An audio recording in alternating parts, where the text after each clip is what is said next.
Here's Dick Powell as Richard Diamond, private detective.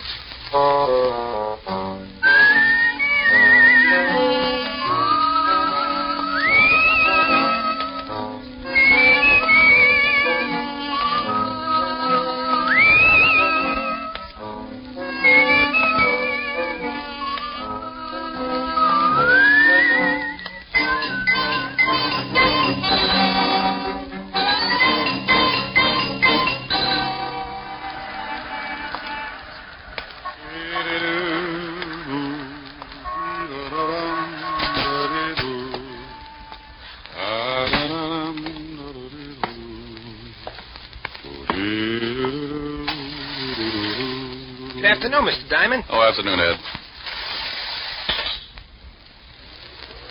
Have a good lunch, Mr. Diamond? Too early to tell. Hey, you must shave with a dull razor. You got a scratch on your face. I use a rake. Here's your floor, Mr. Diamond. Thanks, Ed.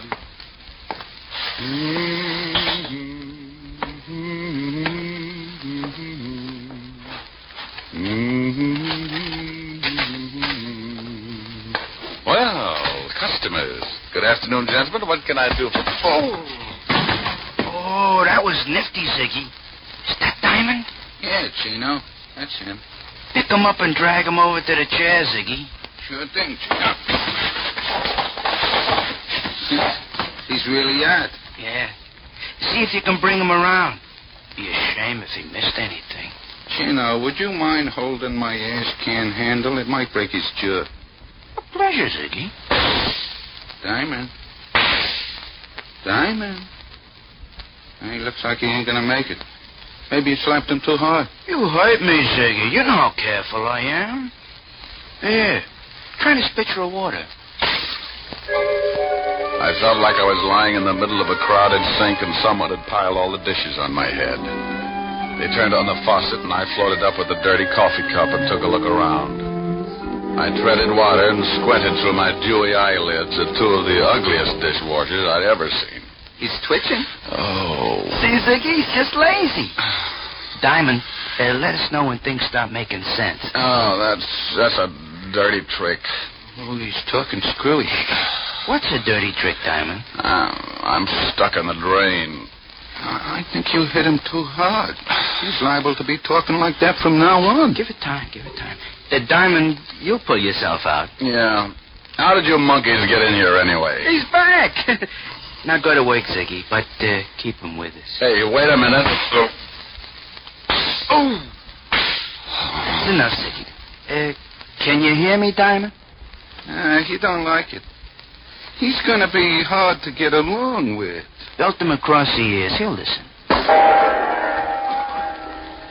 Hear me now? He's nodding his head. I guess he wants to keep his mouth shut so the teeth don't fall out. Fine. Now listen, Diamond. When you get a call from a Mr. Barton, turn down the job. Understand? Ziggy, see if he's tuned in. Oh. Yeah, Chino. He says now he's got his sure on. Remember, Mr. Barton, you don't want to work for him. Think he gets it? Sure, Chino, but he looks tired from the strain. Oh, then put him to sleep, Ziggy. Nighty-night, Diamond. He didn't have to say nighty-night. It was only 2 o'clock in the afternoon. He tapped me once more with a galvanized sleeping pill and tucked me away for a rest. The next thing I knew, a pair of gray suede gloves were patting my sore face. Maybe he didn't want to leave any fingerprints on my bruises. Mr. Diamond, can you hear me? Oh, you know, this can get monotonous. Go away. Should I call the police, Mr. Diamond? What? Oh, I was expecting uglier company. Could you sit up? I'm getting some of your blood on my shoes. That's tough. I'll turn it off. I'll bet your name's Barton. Why, that's right. How did you know? I'm lucky. Now get out of here. But I want to talk to you. I just had one long conversation, but it was too one-sided. Go on. My health is doubtful, but it's fun to have it around for company. Maybe $500 would pick you up? It might, for a while, but I don't like to waste that kind of money on funerals. $750? So they line the coffin with velvet. $1,000. You're begging to make a short life sound practical. If you do the job successfully, there'll be another $1,000. You just bought yourself a corpse. Let me wash up. Talk some more. I can hear you. It's my son, Roger. He thinks he killed a man. He thinks. What do you want me to do? Find out for sure so I can brag about it? Ever heard of a John Alter? Sure. Walt Levinson sent him up 5 years ago on a manslaughter rap. Well, he doesn't like it up there, and he'd like to get out. I don't blame him. What's this got to do with your son? I'm chairman of the parole board. Oh, you look much better now, Mr. Diamond. I can't stand the sight of blood. It doesn't bother me. It happens every week. So, you're the chairman of the parole board. Yes, some of Alter's friends promised to keep quiet about my son if I let Alter go free when he comes up before the board next week. And you think maybe your son was framed? Yes, about a month ago, he met a girl in Florida. Her name is Lenore Brown, and she's a friend of Alter's. How did they spring the frame? I beg your pardon? You must associate with a higher type thug. Spring the frame. Made it look like your son killed somebody. Oh. Well, when Roger, that's my son, went to pick up the Lenore girl at her apartment, he found her struggling with some man. That happens. It looked like he was trying to kill her. There was a gun on the floor, and she called to Roger for help. He picked up the gun and shot the man. She told Roger he had killed him and that he must get out. When we went back, they were both gone. About a month later, some of Alter's friends got in touch with me. Oh, and they forget about the killing if you let Alter out of Sing Sing. That's right. I don't remember reading anything about it in the papers. Well, you're the first one outside of Alter and his friend who know anything about it. You see, they say they're hiding the corpus delicti, so there was no report of the murder. Keeping a stiff handy isn't that easy. Why didn't you call the law? If my son did kill this man, that's the first thing I intend doing. But I have a feeling this man is not dead. Oh, you think maybe they staged the killing, put blanks in the gun, and after your son beat it, the stiff walked out under his own steam? That's what I want you to find out. If my son is innocent, I want you to bring the parties responsible to justice. Amen. Here's a check for $1,000. If you find the girl and prove my son innocent, there'll be another $1,000 in your pocket. I'll sew up the holes. Well, thanks, Mr. Barton. I'll start right away. Goodbye, Mr. Diamond. You can reach me at the Wentworth Hotel. I'm staying there until this matter gets cleared up. I won't get in touch with you unless I find something. The guys who worked me over are pretty set in their ways, and there's no sense in you tripping over a lot of dead bodies.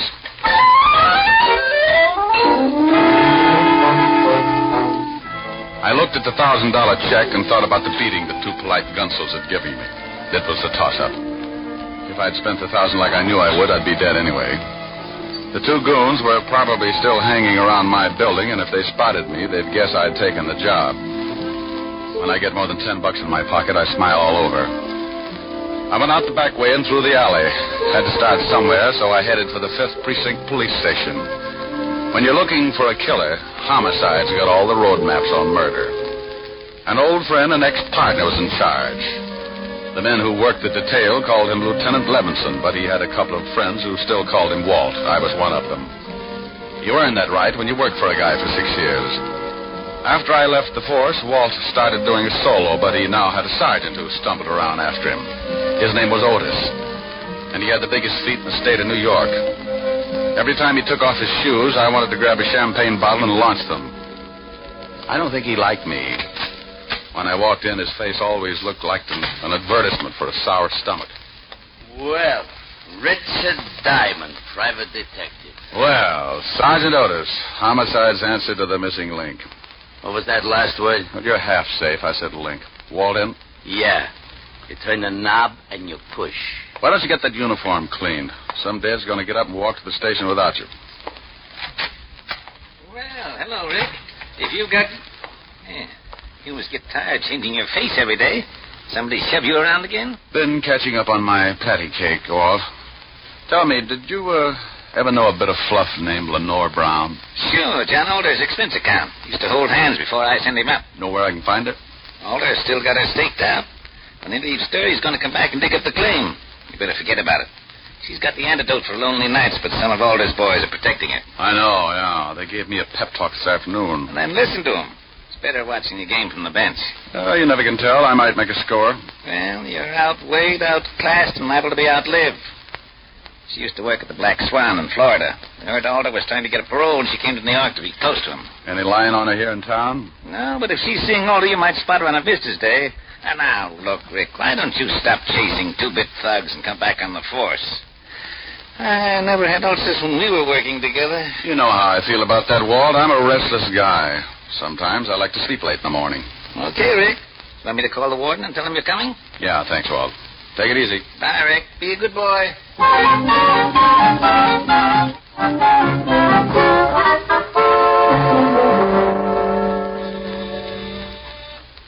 Yes, Paul? Mr. Richard Diamond to see you, Warden. Oh, send him in.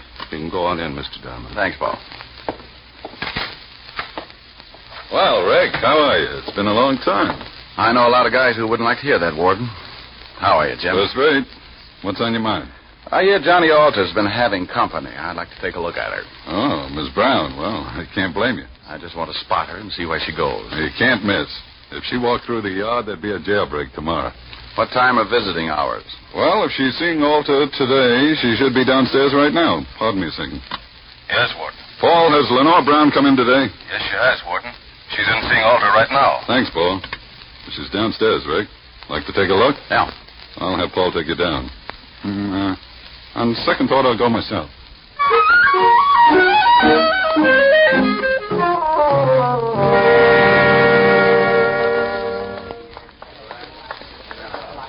There she is, sitting at the end table talking to Alder. Oh. Now I know why Alter needs a lot of money. She's wearing enough mink to carpet Radio City. You should get a load of her on a warm day. Coat doesn't stop me. She'd show up, even if she's wearing a tent. How long has she got with Alder? About another 5 minutes. Warden, maybe I'll let you put me away for a couple of years. With something like that to look forward to on Visitor's Day, I might go for the change. Well, you'd get tired of just talking. Think what you could do on the outside. Yeah, I am, but it would probably send me right back up here. You want to stick around till she's through talking? Thanks, Jim. I'll wait in front till she comes out.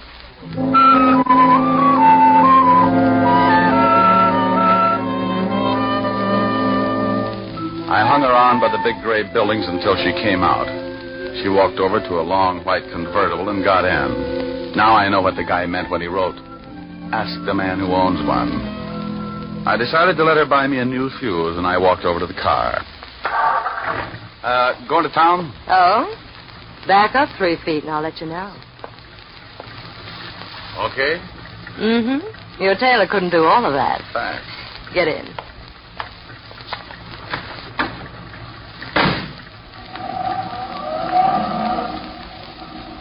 Visiting? Yeah, the warden's an old friend. How many years did you know him?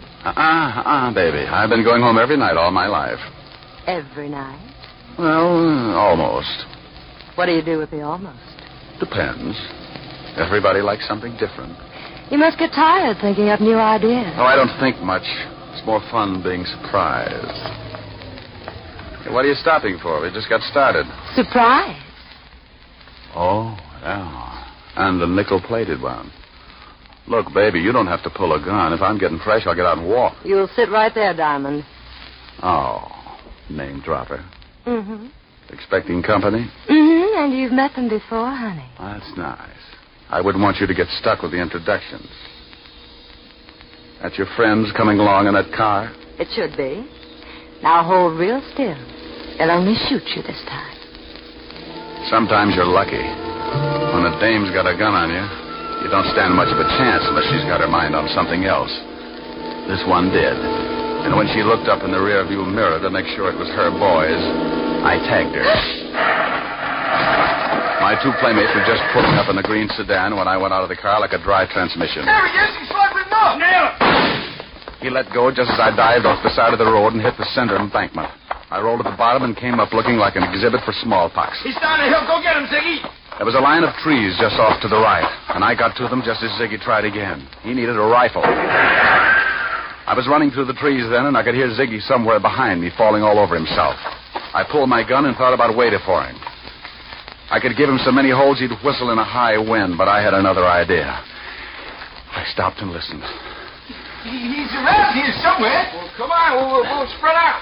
That tore it right down the middle. They were somewhere behind me, and both of them were looking. I got him. Oh, I got him. Get off of me, you millionaire. I got on a new suit. Oh, my deepest apologies, Chino. I thought you was Diamond. Can't you tell the difference, Ziggy? He's got on a blue suit. Oh, I'm a little colorblind. Now let's find Diamond. They started hunting again, and I cut off to my left and headed back to the highway. I reached the hill that sloped down from the highway, and I went up fast. The cars were about 100 yards down the road, and I used my last lung getting there. Lenore was still out, just like I'd left her when I put her to sleep. I went over to the Gunsel's car and lifted the hood. Chino and Ziggy could apologize all night while they looked for a new distributor. I went back to the white convertible with the unconscious nylons and got in.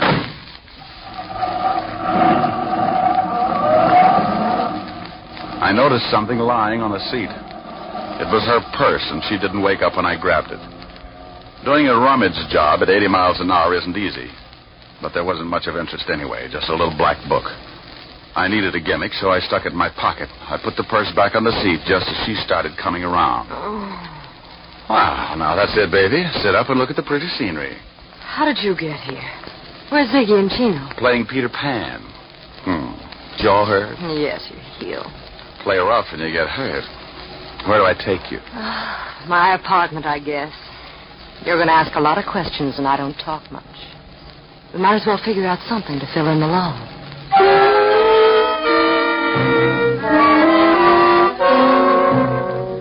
I drove to her place on East 51st and walked her to the door. She looked at me like a fat woman eyeing a French pastry, and her mouth slipped down to her shoelaces when I gave her a peck on the cheek and left her standing with an old front doorknob in her hand. I knew she wasn't going to spill anything, even if I got her drunk. Besides, she could probably drink Tony Galento under the table and still be sober enough to play hopscotch. I went back to the office and took out her little black book. There were a lot of names, and some of them I knew. Chino, and after it, likes his work. And Ziggy, and after his name, has own gun. Yeah, Richard Diamond, too. I never did figure out what the 3 stars were for. I'd forgotten all about my date with Helen when the phone rang.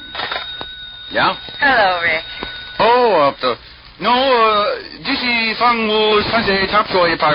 Fong will call Mr. Richard Diamond to the phone chop. He's got a date, and she doesn't like being stood up. Hello, Helen. Hi. What was all that about? Forget you had a date with me? Yeah, I did. And I'm sorry, baby, but right now I'm being chased like a hopped-up fox, and I haven't had time to curl up and relax. You're impossible. I know it. Want your sorority pen back? Well, I'll make up my mind when you get here. I'll give you my Lone Ranger magic decoder. You fool. Are we still going steady? Oh, yes. Rick, when am I going to see you? Honey, right now I got some reading to do. Why don't you go to a movie? Little Women Past the Senses. I'll be over later. I'll probably end up marrying an usher. Don't be too late, Rick. I won't. Besides, we get along better early in the morning. Bye. Bye, baby. I sat there for a minute thinking about Helen Asher and wondering why I hadn't learned how to butter my bread. She was everything a guy should want. $10 million playing multiplication in a fat trust fund. A figure that would snarl of any quiet intersection, and a mind that would give a master's degree in inferiority complex. Diamond, you fool, you. Well, Lenore Brown's little black book was a poor substitute for an evening with Helen, but 3 items put me in second gear. They weren't hard to find. Take out all the men's names, and there they were, 3 addresses. One was in the village, another in Harlem, and the last was somewhere in Chinatown. All of them were a setup for a dead man who wanted to make himself scarce. I wanted to talk with Barton before I started hunting, so I called the Wentworth.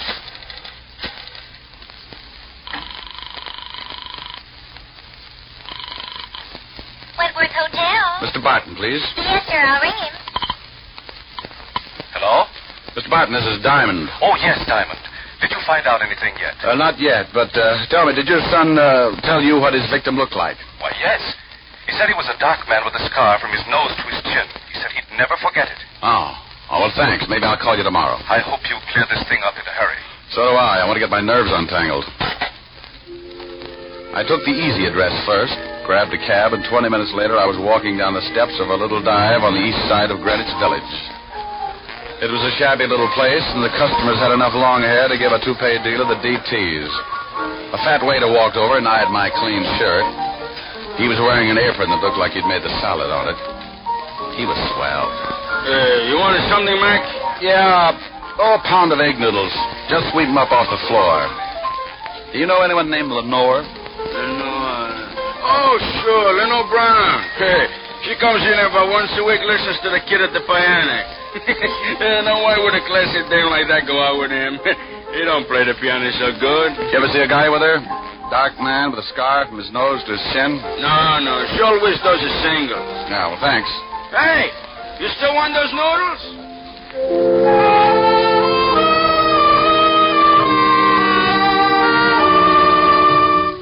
I walked out, got back in the cab, and marked off Greenwich Village in the little black book. The second address was on the fringe of Harlem, the Hill, they call it.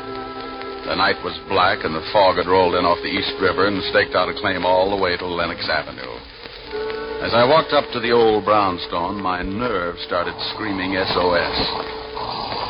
I stopped cold and looked down at two gleaming eyes, like two pieces of polished glass shining in the glare of the dim street lamp. As I got used to the darkness, I could make him out. He was a big, white, battle-scarred bulldog, and he had some ideas of his own. He started shuffling in slowly, jerking back his lips and showing a row of white teeth. Hold it, Lucifer. I hadn't heard him come out on the porch. He was a big man wearing an off-white undershirt. And from what I could see, he looked meaner than his dog. The animal stopped, but he kept facing me, showing off his toothpaste smile. He won't hurt you, mister, unless I tell him to. I'll think about it for a while. I'm a poor substitute for horse meat. What do you want? Do you know a Lenore Brown? You a cop? Shamus. Beat it, Lucifer. Thanks, pal. I couldn't hold my breath much longer. You can come up on the porch. You're looking for Lenore Brown, huh? Yeah, know her? I met her. My wife works for her. Is your wife in? Yeah. Esther! Yeah? Come here. Some private dick wants to talk to you. She's Miss Brown's private maid. Yeah. Your husband tells me you work for Miss Brown. Yeah, what's she done? She got many friends? Men friends. Yeah. You know a dark man with a scar? Oh, sure, I know lots of them. What are you talking about, woman? Oh, I meant someone who Miss Brown knows. What did you mean by that, mister? Look, I really don't know anybody with a scar. Now you better beat it. Yeah. Get moving. And I want to talk to you, woman. Get in there. Yes, honey. I knew she was going to get bruised, but he looked rough enough to cut my windpipe, and I wanted someplace to pour my coffee down in the morning. So I got out of there fast and headed for the last address in the little black book. The place was on one of those narrow, dark streets. It was so quiet you could hear yourself change your mind. A sign above the door read Tangy, so I pushed it open and went in. If I didn't find the man with the scar here, I was out on strikes. It was a little restaurant on the bottom floor of a two-story building. A quiet waiter slipped up and showed me to a booth. He shoved a menu in my hand and disappeared before I could ask him anything. The place was empty except for an old couple sitting near the door. The waiter said something to them, and they looked quickly over at me, and then they left in a hurry. The room was completely empty now. Even the waiter had disappeared. I looked up at a flight of stairs at the far end of the room. A pair of very healthy ankles came into view, and they were holding up a pair of legs that ran my blood pressure up to 190 again. I eased my gun out and held it under the table. Lenore turned the corner and started down toward my booth like a loose snake in a rabbit pen. Mind if I sit down? It's your party. Shame on you. Don't you know it's not nice to pilfer a lady's handbag? Now, Mama will have to thank. Looks like the last address paid off. If you're buying shrouds, it did. Where's the guy that young Barton was supposed to have killed? Upstairs. But he's very unsociable. hates long conversations. I only need a couple of lines. He can't even do that. He likes to keep on breathing. Old man Barton figures Alter framed his son. He's not going to let your boyfriend out of Sing Sing until he finds a man with a scar. Think he can do better than you did? Well, I found him. Was it worth dying for? I don't know. I can tell you better after I talk to him. Mama's going to have to spank sooner than she expected. Come in, boys. Well, look who's here. Are Mama's two big idiots out collecting blood again? Where are your buckets? Oh, he's bitter. Present! You've met Chino and Ziggy before, haven't you? Yeah, on the end of a fist. They want to show you the town. I know the beat. I'll bet you've never seen it from the bottom of the East River. No, but if you'll put on a bathing suit, I might buy the idea. Too bad we'll never make the beach together. I'd like to show you the sights. Boys, you better help Mr. Diamond out of the booth. I think he's stuck. You know how it is. The boys like to keep moving. So do I. I shot once and caught Ziggy in the stomach, and I dumped the table over on Chino. He grabbed like he was going to waltz with it. I didn't even have to get up. I just shot him through the cover chop. Lenora was out of the booth fast and running for the stairs. Look out, Tony, look out! I caught up with her at the foot of the stairs, and as she started up, I saw him, standing on the upper landing, scar and all meaning gun in his hand. He missed me, but nailed her halfway up. She spun around and fell all over me. But I point a gun pretty good from a prone position.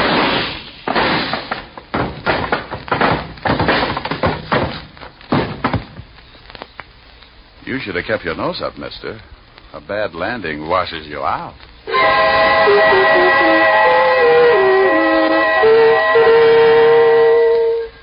I called Lieutenant Levinson, squared myself.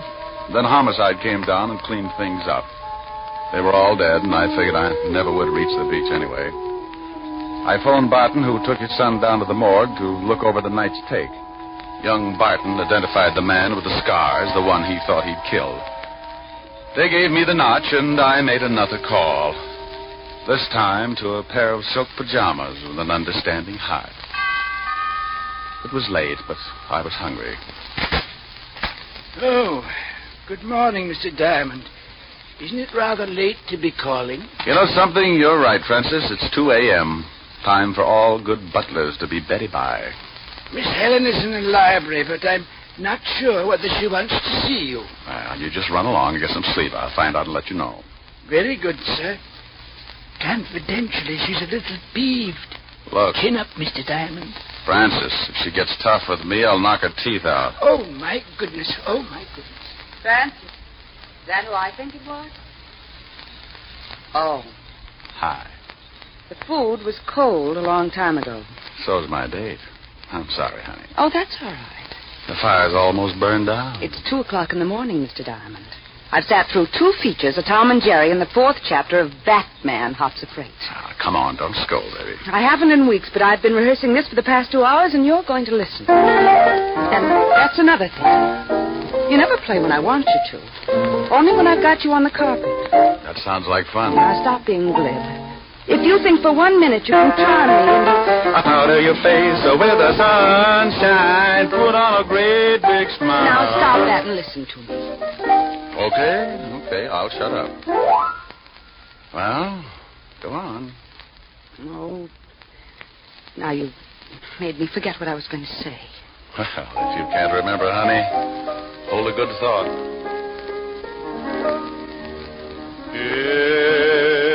It's a big, wide, wonderful world you live in. When you're in love, you're a master. Of all you survey, you're a gay Santa Claus. I just remembered. Too late now, honey, I'm rolling. There's a brave new star-spangled sky above you. When you're in love, you're a hero, a Nero, Apollo, the Wizard of Oz. Oh, Rick, how do you do it? You've a kingdom, power and glory. Richard Diamond,